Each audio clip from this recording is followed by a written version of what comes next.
Hello, Berkshire Hathaway Home Services sales executives, for our video message of the week. All right, this video was sent to me and it's entitled The Science of Productivity. And I think it gives some real great insights, some not new, but I think the way that it is explained and the way it is presented is very well done. And I think it will truly, if you follow it, help you increase your productivity. Have a great week. See you next week and enjoy the video. Bye-bye.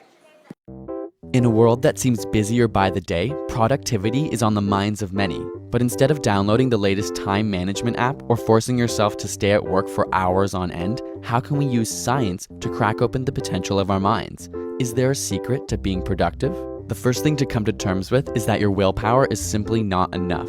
In fact, some studies suggest that willpower is an exhaustible source that can be entirely used up. This is a concept known as ego depletion. So instead of convincing yourself to simply try harder, a more methodical approach is suggested. The first step: get started. It may seem obvious, but studies have shown starting a project to be the biggest barrier to productivity. Before starting, our brain visualizes the hardest parts to come and instead tries to simulate real work by focusing on small, mindless tasks. Luckily, there's a construct of the mind known as the Zeigarnik effect, which compels humans to finish a task that they've already started.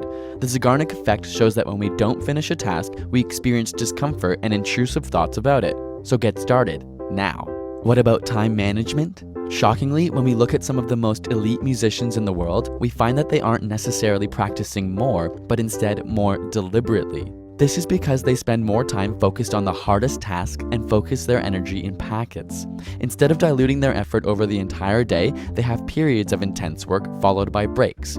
Not relying on willpower, they rely on habit and disciplined scheduling. Studies have found that the most elite violinists in the world generally follow a 90-minute work regime with a 15 to 20-minute break afterwards. Instead of trying to maintain energy throughout the entire day, breaking it down into sessions with planned relaxation is most effective. But how can you develop the discipline to follow this routine? One key component is giving yourself a deadline. Write it down, mark it in your calendar, and you'll be much more likely to complete your task.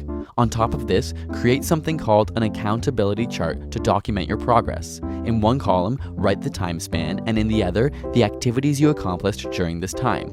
Similar to those on a diet who document their food intake, writing down your progress allows you to realistically evaluate your work as opposed to inaccurately assuming what you've done. Furthermore, tracking your progress helps to avoid small, mindless work. And finally, stop multitasking. While it may feel like you're accomplishing more, studies show that multitaskers are much less productive. Instead, try and make a list at night of what you want to accomplish tomorrow. This way, you hit the ground running with your action plan and avoid trying to complete multiple activities at once. While you're at it, split up your large tasks into smaller bite-sized ones. Your brain will find these less daunting, and it will make the starting process easier. With a clear goal and action plan in mind, your productivity levels can soar to new heights.